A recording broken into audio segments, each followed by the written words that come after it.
Hey YouTube, well, I'm just happy to announce that my baby daughter is born, and I'm just up here uploading all the videos and pictures that I have on my websites and everything.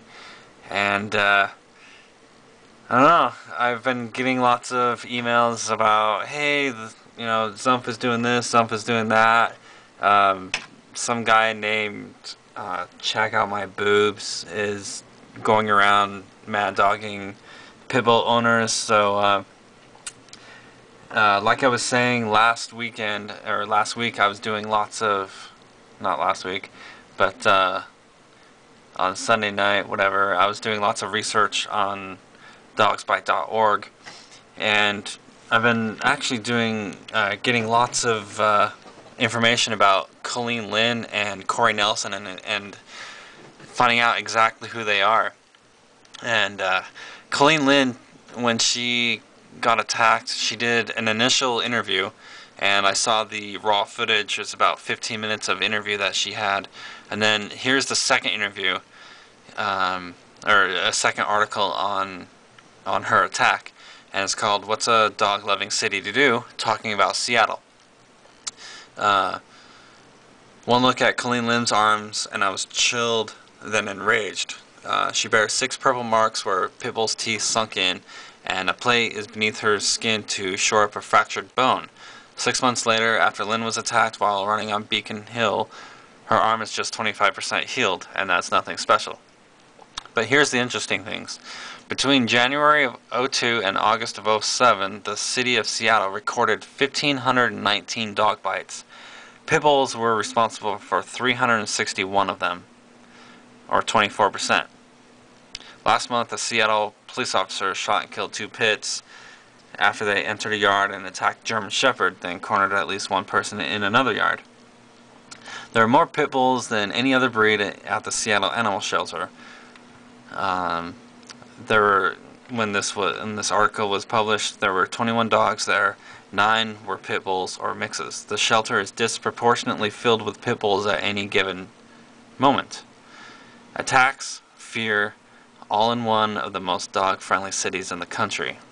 Now, Colleen, 38, a freelance web designer, her website is vainnotion.com, has been slowly, tentatively researching a citywide ban on pit bulls.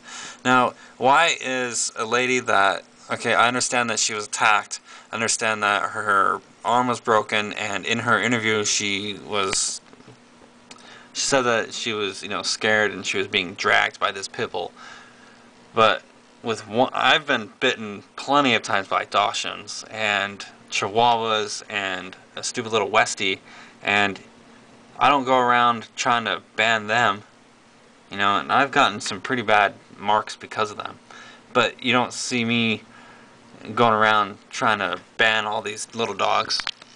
But here she is doing she's researching a citywide ban on pits, or a requirement that the dogs be sterilized, which I tend to be in favor, because it's way too overpopulated. So I have to prepare myself to be massively intimidated, which is true.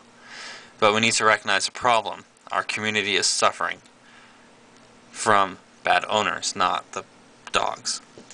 I'm with her, but I hesitate to. Banning any breed would be tough for the city to enforce, and like anything else, there are exceptions to every rule. This is America. You should be able to do whatever, or you should be able to own whatever breed you want. Oh, but not in Denver, or Lexington, Kentucky, or Miami-Dade County, Florida, or Enumclaw, which passed an ordinance banning pit bulls in 1990.